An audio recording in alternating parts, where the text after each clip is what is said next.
listen. Meanwhile, some seem to fade from the world. السلام عليكم ورحمة الله وبركاته. Good afternoon. Have you ever wondered why some women, as they age, become strangely captivating? They don't rely How old on women heavy become more makeup, beautiful. a perfect figure, or the vibrancy of youth. Yet they make others pause, take notice, and listen. Meanwhile, some seem to fade from the world's gaze, as if the light within them has dimmed. Jung said the difference doesn't lie in genes or luck. It lies in the depths of the inner self, in the process of a woman daring to turn inward, confront herself, and be reborn through the layers of the unconscious. It is the inevitable result of her ceasing to seek validation from others' eyes and beginning to look deeply within herself. She looked deep within herself. So, what makes an older woman impossible to ignore? It's not beauty techniques. It's an energy field emanating from an awakened consciousness. In today's video, I'll reveal 7 habits, 7 keys to unlocking your authentic self.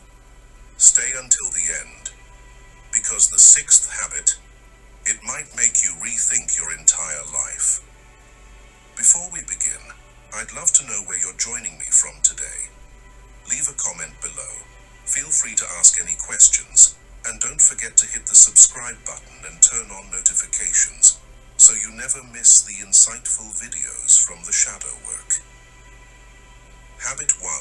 Confidence. The invisible crown of a mature woman. Confidence. The confidence of a mature woman is not loud, not a series of bold declarations, nor a display of dazzling dresses to prove her worth to the world. It's like an invisible crown. No one needs to bestow it. No one needs to acknowledge it.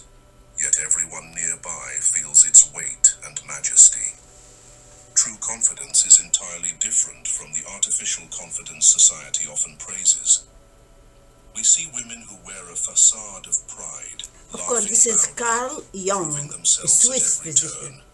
Carol, But then, a C-A-R-L, single Jung, unkind glance or a small critique J-U-N-G. shatters them. That's not confidence. It's merely the mask Jung called the persona, the shell we use to interact with society. A mature woman doesn't need that mask. She has realized that true confidence doesn't come from external gazes, but from accepting herself, her scars, her fears, her failures, and even her shadow side. People are drawn to her not because she's perfect, but because she no longer strives to appear perfect. Picture 2 women walking into the same cafe. The first is young, dressed fashionably, constantly checking her reflection on her phone screen, her eyes glued to notifications as if her worth depends on others' approval. The second is older, unadorned, yet sits with a straight posture, her gaze unflinching, her smile soft and serene, as if she's entirely at home in this world. Patrons might glance curiously at the young woman for a moment, then look away. But their eyes linger on the second woman, not because of external dazzle, but because of the energy of groundedness, something everyone craves, though few can name. True confidence is the stillness of a deep lake. Others may toss a pebble into its surface, but after a few ripples, it returns to calm. A mature woman isn't easily stirred by praise or criticism, by judging looks or indifference. She doesn't need to prove she's beautiful enough, capable enough, worthy enough. That's what makes her irresistibly captivating. Her serenity is rare in a world where most live in tension and fear of rejection. Jung believed confidence comes from reconciling with the shadow within, the parts of ourselves we often deny. Envy, weakness, selfishness, past mistakes. A young woman often hides these dark sides, believing that revealing them would make her unlovable. But is different. She knows the shadow isn't to be erased, but recognized and integrated. Like the moon, its beauty comes not only from its light, but from the darkness that embraces it. When a woman can say, "I'm not perfect, but I am whole," she becomes a magnetic force, because truth is always more alluring than pretense. Confidence also shows in how a woman faces solitude. An immature woman fears being alone, as if solitude was a verdict of her inadequacy. But a mature woman sees moments of solitude as opportunities to return to herself. She can sit in a quiet room, read a book, sip tea, write in her journal, and still feel complete.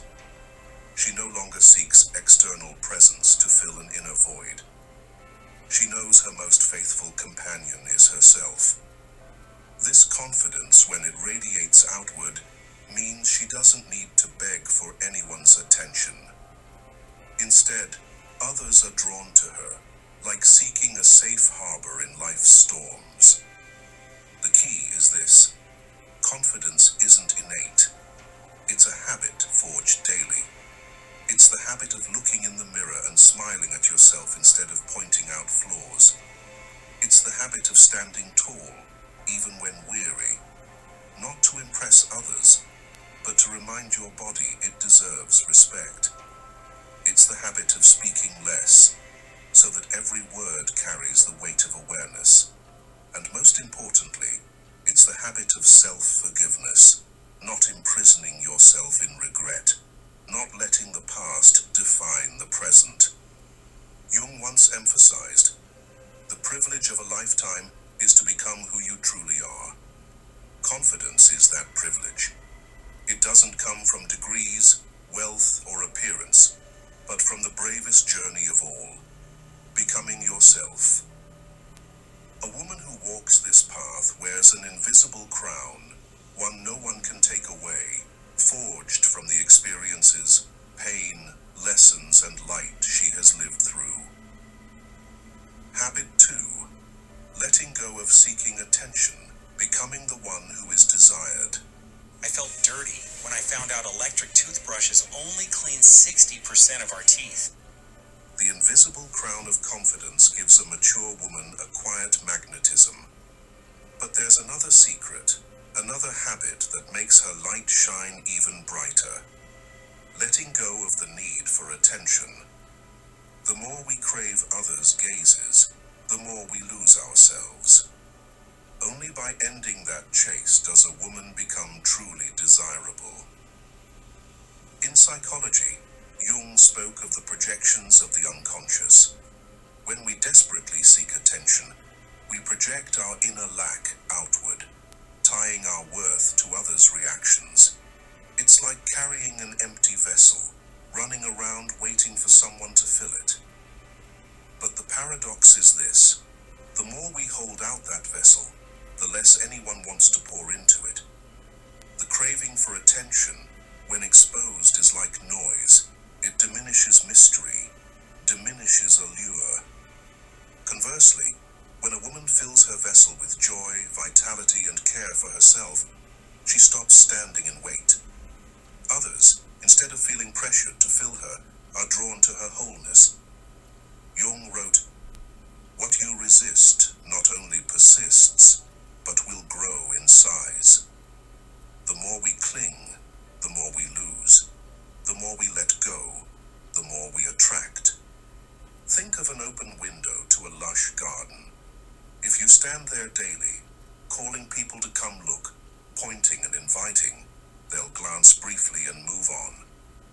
But if you quietly live in that house, tending the garden for your joy, someone passing by will stop, captivated by the beauty you didn't try to flaunt. Likewise, true allure isn't a loud call, but a silent secret. In real life, this is evident in relationships. A woman who hasn't let go of seeking attention constantly worries. Is he texting? Does he still care? She checks her phone every minute, adjusts her plans to fit someone else's schedule. But this behavior sends a message. I'm not enough, so I need you to affirm my worth. And nothing erodes allure faster than revealing that lack. Psychology calls this the scarcity principle. What's not easily obtained feels more valuable. But for a mature woman, this isn't a psychological game or a deliberate strategy to seem elusive. It's the natural outcome of valuing her time, energy, and presence. She doesn't chase or cling because she knows what's meant for her will find her. Recall the feeling of hearing music from afar, a gentle melody floating in the air. Because it's not loud, you want to move closer to listen more deeply. But if that same melody blares, repeating endlessly, it becomes annoying. Attention is like that. A woman who craves attention is like music played too loud. People pull away. A woman who lets go of that need is like a distant melody. The quieter it is, the more it sparks curiosity. Pause and look within.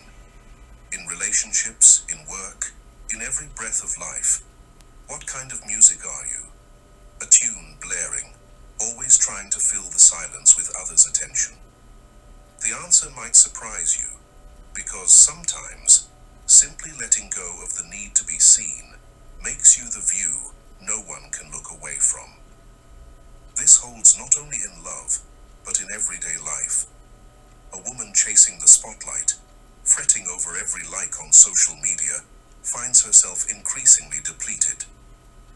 But a woman who focuses on personal joys, learning a new dance, tending a plant, writing a journal page, suddenly glows.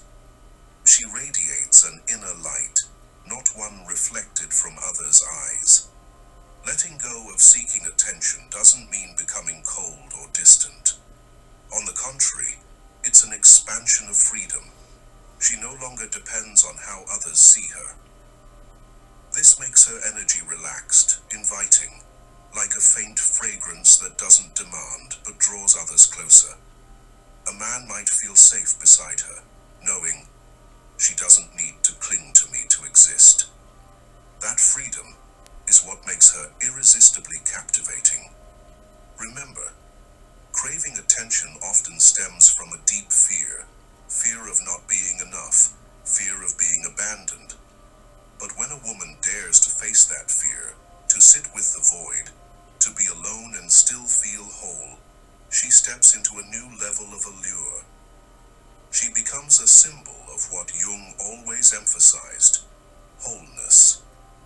And that wholeness is what draws every gaze to her, even when she isn't seeking it. Once a woman finds that wholeness, her energy needs a form to express itself outwardly. Her allure is no longer just in her presence, but in the tangible symbol she wears daily, her style. Habit 3. Using style as a symbol, an expression of the archetype. Hey, it's Richard here. In this video, I'm going to show you how to start or even scale your existing. When others' eyes are drawn to her, the first thing they notice isn't just her presence, but how she chooses to express herself through style, a silent yet powerful language. In Jung's view, style isn't just clothing or colors. It's a living symbol, a doorway to the archetypes buried deep in the collective unconscious. Jung wrote, "A symbol does not define or explain. It points beyond itself to a meaning that is darkly divined, yet still beyond our grasp, and cannot be adequately expressed in the familiar words of our language." Style is how a woman sends signals from the deepest layers of her soul. It doesn't just tell the story of who I am in the present, but evokes primal memories we all share. That's why some women dressed simply, jeans, a white shirt, stand out in a crowd, while others in designer brands fade into the background. The difference lies in this. One lives true to her symbol, while the other wears only a mask. In real life, you see this when entering a crowded room. Someone catches your eye, not because they're the most glamorous, but because their style resonates with their inner energy. It might be a middle-aged woman with naturally gray hair, her face nearly bare of makeup, yet her eyes and posture exude ripeness, silencing the room. Or an older woman choosing bold statement earrings, declaring, "I've lived enough to embrace the wildness within me." These details aren't just fashion, they're symbolic proclamations, impossible to ignore. What's fascinating is that style is never separate from psychology. If you choose an outfit just to please others, it's like a coat of paint that easily peels. But if you choose one that reflects your mood and essence, it becomes a mirror of your soul. That's why some days, in a simple outfit, everyone says, "You're glowing today." Because in that moment, your clothing, energy, and soul are in harmony. In truth, fashion can be seen as a form of unconscious language. Colors are emotional tones, shapes are symbols of roles. Sturdy shoes might evoke practicality and strength. A flowing silk dress might symbolize grace and femininity. A mature woman doesn't chase trends to be seen, but chooses style to be understood, not by logic, but by others' instinctual perception. Coco Chanel once said, "Dress shabbily, and they remember the dress. Dress impeccably, and they remember the woman." In Jung's spirit, we could add, "Dress as the archetype living within you, and they'll remember your soul." This means style doesn't need to be elaborate, just true to your inner voice. When you wear a shirt that makes you feel powerful, or a color that brightens your heart, you're letting style become a symbol of your soul. Another overlooked aspect: scent. Fragrance is the oldest language, tied to the deepest parts of the brain, where primal memories and emotions reside. A subtle woody scent might evoke safety and maturity. A hint of jasmine might awaken gentleness and femininity. A mature woman knows fragrance isn't just an accessory, but an unconscious imprint others carry long after she's gone. The core truth: style isn't about decorating yourself for others to admire. It's the materialization of your inner journey. Each time you choose an outfit, you're sending a message. Who am I today? Which archetype within me do I wish to express? If you choose rightly, you're not just dressing well, you're symbolizing your essence. And when style becomes a symbol, it transcends trends, becoming something others remember, not for its glamour, but for its truth. Habit 4. Embracing feminine energy, the power of the flow. If style is the tangible symbol through which the world glimpses your soul, feminine energy is the invisible current that others don't see but always feel. It's like a subtle fragrance in a room, shaping the entire atmosphere. And it is this energy that creates a lasting, profound, and inimitable allure. Carl Jung wrote about the anima and animus, the archetypes representing the feminine in men and the masculine in women. According to him, true maturity comes when a person learns to reconcile these two forces within themselves. Yet many women, as they navigate life, are taught that to succeed, they must be strong, competitive, controlling, and decisive. In other words, they must live by the logic of the animus. As a result, they become accomplished and dynamic, but grow increasingly disconnected from their natural feminine energy. When this happens, their innate allure fades, replaced by tension, rigidity, and an unapproachable demeanor. Imagine two rivers. One is dammed, controlled, its flow forced to bend to human command.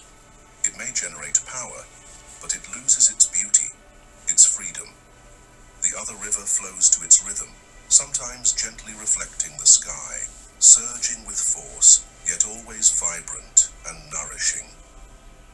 A woman disconnected from her feminine energy is like the dammed river. A woman who returns to that energy is like the freely flowing water, both graceful and powerful. That is the strength of the flow. What makes feminine energy so potent is its ability to influence without imposing. It's not the strength of a wind that topples trees, but of water seeping into the earth, nurturing life. A woman who reconnects with this energy doesn't need to argue to win or strain to prove herself. Her presence speaks for itself. Like the moon, it never competes with the sun for light, yet when it appears, all eyes turn to it. Jung emphasized that men's deepest fear often stems from the mystery of women, because a woman carries the power to awaken both the light and shadow within them.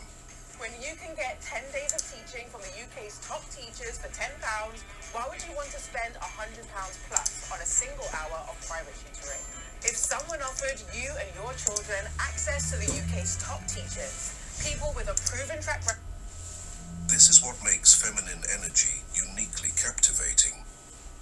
When a woman has moved through her wounds and no longer uses control as a shield, she can sit in stillness, allowing things to come and go like a river. The man beside her finds himself changed, softened, more authentic, drawn to stay closer, without understanding why. To feel this more clearly, consider an everyday conversation. A woman operating in masculinized energy might constantly steer the discussion, interrupt, or impose her views. The listener feels judged or cornered. But a woman living in her feminine energy listens fully, without interrupting or rushing to counter. Her gaze doesn't scrutinize, it receives. The speaker feels safe, free to reveal even their most vulnerable parts. And that's when attraction blossoms through the energy of receptivity. The habit of awakening feminine energy can start with simple acts, spending time with your body, as it's the direct gateway to this energy. A spontaneous dance, a gentle yoga session, a moment soaking in warm water. These aren't frivolous indulgences, but ways a woman reconnects with her natural rhythm. When the body is allowed to relax, the mind stops straining to control. And when the mind lets go, feminine energy flows freely. Jung once said, "The privilege of a lifetime is to become who you truly are."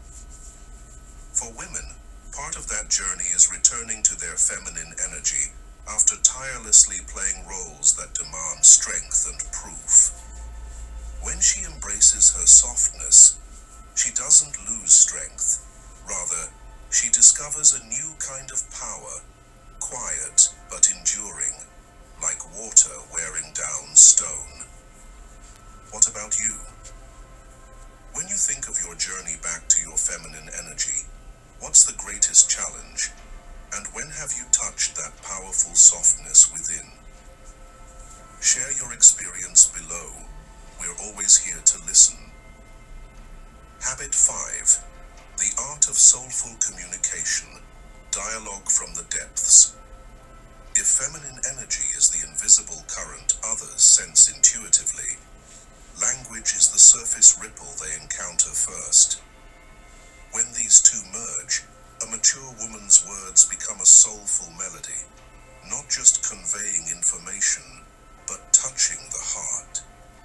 A conversation may last mere minutes, but its echo can linger in someone's memory for a lifetime. Carl Jung once said, "The meeting of two personalities is like the contact of two chemical substances. If there is any reaction, both are transformed." A true dialogue, then, isn't just an exchange of information, but a mutual transformation. A mature woman understands this. For her, communication communication isn't about manipulation or performing to impress. It's the art of connecting from the depths, where her unconscious touches another's. A conversation with such a woman feels like sitting in a quiet room, lit by flickering candlelight, where everything slows down. You're not interrogated, interrupted, or judged. You simply feel heard to your core. Her touch is so subtle that you leave feeling both illuminated and healed. Jung asserted that the deepest level of connection occurs when two unconscious minds meet. This means the unspoken, breath, gaze, and pauses matter as much as, if not more than, the spoken. A mature woman knows this, so she allows silence to be present in communication. She understands that the space between words can reveal more than 1,000 sentences. Just as in music, it's not only the notes, but the rests that create the melody. What makes her communication so captivating is the blend of authenticity and mystery. She doesn't bear all or use words to manipulate. She reserves space for silence, for a glance, for a smile. The other person feels shared with enough to trust, yet there's something still unknown, and that unknown draws them back again. Her voice, in particular, is a vital element. A voice isn't just sound, it's the instrument of the soul.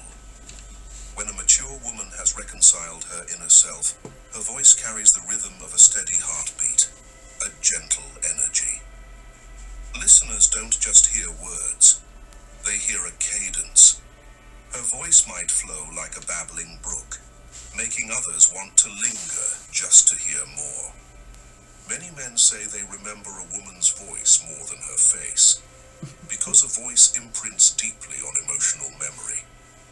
A mature woman knows this, so she doesn't rush or raise her voice to dominate. She speaks slowly, with rhythm, letting energy flow through each word. This makes even the simplest phrases like, "I'm so glad you're here," haunting, like an unforgettable melody.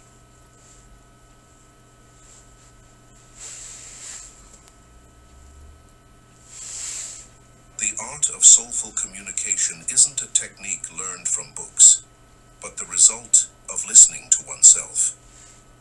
When a woman learns to be silent with her inner self, she knows when to be silent with others. When she asks herself profound questions, she learns to offer others questions that open doors. And having endured enough pain to stop judging herself, she learns not to judge others. That's why talking with a mature woman feels like sitting by a warm fire. You're not only warmed, but safe to shed your outer layers. In an era where people easily forget one another, a mature woman with the art of deep communication becomes an eternal memory in others' hearts. Habit 6. Living independently, becoming your universe. If the art of soulful communication allows a woman to touch others' hearts, independence transforms her into an entire universe that others yearn to explore. For only when a woman is whole within herself can she offer love without turning it into a transaction. Jung once said, "The most terrifying thing is to accept oneself completely." Independence is the result of daring to face this fear, daring to stand alone and feel enough, daring to live fully without needing anyone to bear witness. In society, many women are taught from a young age that they are only complete with a man by their side, a family to lean on, or a role validated by society. But a mature woman understands that she is not a half, but a whole. She doesn't live to fill someone else's void, nor does she expect others to fill hers. She has become an entire world, with vast skies, fields, rivers, nights, and radiant dawns. And only those with enough courage can step into that world. Picture the difference in a relationship. isn't independent easily loses herself. She changes her preferences to match her partner's, cancels plans to fit his schedule, and even abandons her dreams out of fear of being left. The relationship becomes an anchor that binds her. But an independent woman is different. She has her career, passions, friends, and personal rituals. When she loves, she opens her heart's door, but doesn't lock herself inside. And here's the paradox. This very freedom makes men want to stay long-term because they feel chosen, not obligated. Jung called this process of maturity individuation, stepping out of societal roles to become one's true self. When a woman dares to shed the images of the good girl, the perfect wife, or the self-sacrificing mother, she begins to face her shadow, her selfishness, her rebellion, her craving for freedom. By confronting these, she is no longer controlled by them. She no longer lives to please, but to be authentic. That is the foundation of independence. Independence doesn't mean isolation or rejecting love. It's like an ancient tree. Its roots dig deep into the earth. That's her connection to herself. Its trunk stands firm. That's her tested resilience. And its branches spread wide. That's her readiness to connect with the world. The tree doesn't need to lean on another to stand tall, yet it offers shade and fruit to those who come near. An independent woman is the same. She stands strong alone, but her presence enriches others. This creates a powerful psychological effect. A man entering the life of such a woman doesn't feel like her savior, but a companion. He isn't burdened with filling her voids because she has filled them herself. And because he isn't pressured, he feels at ease, free, and wants to stay. Independence, therefore, doesn't make a woman distant. It makes her captivating in her freedom. Jung wrote, "The greatest tragedy of the family is the unlived lives of the parents." How many women have abandoned their dreams to live someone else's life, only to realize at the end that they never truly lived? A mature woman is different. She allows herself to learn a new skill, travel alone, start a small project, or simply spend an evening reading a beloved book, instead of forcing herself into a meaningless date. This isn't selfishness, it's respect for her soul. And when a woman respects herself, the world learns to respect her too. Independence is also the measure of true love. When a woman can say, "I don't need you to live, but I want you in my life," that statement is more powerful than any vow. It comes not from fear of loss, but from the freedom of a whole soul. And when love is built on freedom, it endures. This is a quiet moment to give yourself. Imagine a day when you no longer need to prove your worth through others. How to turn a chilly 10-degree room into a comfortable 23 degrees in 90 seconds. Eyes. How would you choose to live? That answer could open a new door, not just for love, but for how you exist in this life. Independence, ultimately, is about becoming a world worth entering. A world with the light of confidence, the shadows of experience, the flavor of dreams, and the vastness of unceasing aspirations. A man walking beside such a woman no longer feels he owns her, but is invited to stroll through a mysterious universe. And the deeper he ventures, the more he wants to stay. But for that universe to have lasting allure, another subtler, deeper element is needed: emotional maturity. If independence is the form of freedom, emotional maturity is the climate that nurtures it, creating a serene haven that everyone longs to return to. 7. Emotional maturity, stillness as the ultimate attraction. Carl Jung wrote, "I am not what happened to me, I am what I choose to become." An emotionally mature woman deeply understands this. She no longer lets her past pain, betrayals, or failures control her. She allows them to be experiences, not chains. Her allure doesn't come from never having been hurt, but from having walked through hurt and emerged with serene eyes. Emotional maturity doesn't mean being devoid of emotions.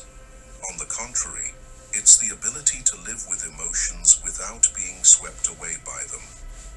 An immature woman might cry over a careless remark, rage over a delayed message, or erupt in petty arguments. Her allure is fragile, like a flame in the wind. But an emotionally mature woman is like a deep lake. It reflects the sky, ripples with the breeze, but never loses its inherent stillness. Jung emphasized that much of human suffering comes from being controlled by the unconscious. An emotionally mature woman has undertaken the journey of making the unconscious conscious. When emotions arise, she recognizes them. This is my fear of abandonment. This is an old wound resurfacing, instead of letting them erupt into uncontrolled reactions. This ability creates a calm energy field that others can rely on. In everyday life, emotional maturity shows in the smallest details. It's the way she calmly waits in a long line without irritation. It's how she avoids toxic gossip because she doesn't need joy from others' pain. It's the way she smiles at a jab, knowing her worth isn't defined by external eyes. These small, repeated moments build a quiet yet powerful aura. Compare this to a garden. An emotionally immature woman is like a garden full of flowers, but overrun with weeds, constantly needing tending, easily losing its beauty after a storm. An emotionally mature woman is like a garden seasoned by many cycles, its trees deeply rooted, its blooms timed to nature's rhythm, its soil fertile. Those who enter feel at ease, wanting to linger, sensing its stability and enduring vitality. Emotional maturity isn't coldness. She still loves, hurts, and cries, but she doesn't let love become dependency, pain become hatred, or tears become weapons. It's gentleness with herself, something many women never learn. And when a woman is gentle with herself, she naturally radiates an energy that makes others want to treat her gently too. In psychology, this is emotional regulation, but in Jung's view, it's a sign of individuation. She's no longer a hostage to instinct or old unconscious scripts. She becomes the one who chooses her responses. And that choice is freedom. In love, emotional maturity is what creates lasting allure. A man may be drawn to fleeting beauty, but what makes him want to stay forever is the peace he feels beside a woman. In the end, everyone tires of noise and craves a place to return to. An emotionally mature woman is that place, a spiritual home, where others can be themselves without fear of judgment. This allure is hard to describe because it doesn't lie in seductive tactics, but in the stillness radiating from the depths of her soul. It's like the ocean. Its surface may ripple, but its depths remain constant. Those who encounter such a woman find themselves calmer, less anxious, less guarded. And they don't want to leave, not because they're bound, but because they find themselves in her stillness. Emotional maturity, then, is the final circle completing the journey to becoming a captivating, mature woman. Beauty may fade, careers may shift, but inner stillness, once cultivated, is untouchable. A woman who reaches this state doesn't chase love because love finds her. Like bees to a flower, like fire to its source. In the end, looking this journey, we see that these 7 habits are not just secrets to becoming attractive, but 7 doors leading a woman back to her primal self. Each habit is a small step, but together they transform life into a complete space. With the light of confidence, the silence of maturity, the gentle flow of feminine energy, and the profound freedom of independence. At this destination, beauty is no longer an external adornment, but an energy field radiating from within, untouchable yet felt by all. And perhaps the most enduring allure of a woman lies not in how many admire her, but in this: she has learned to sit in stillness with herself, and from that stillness, the world naturally gravitates toward her.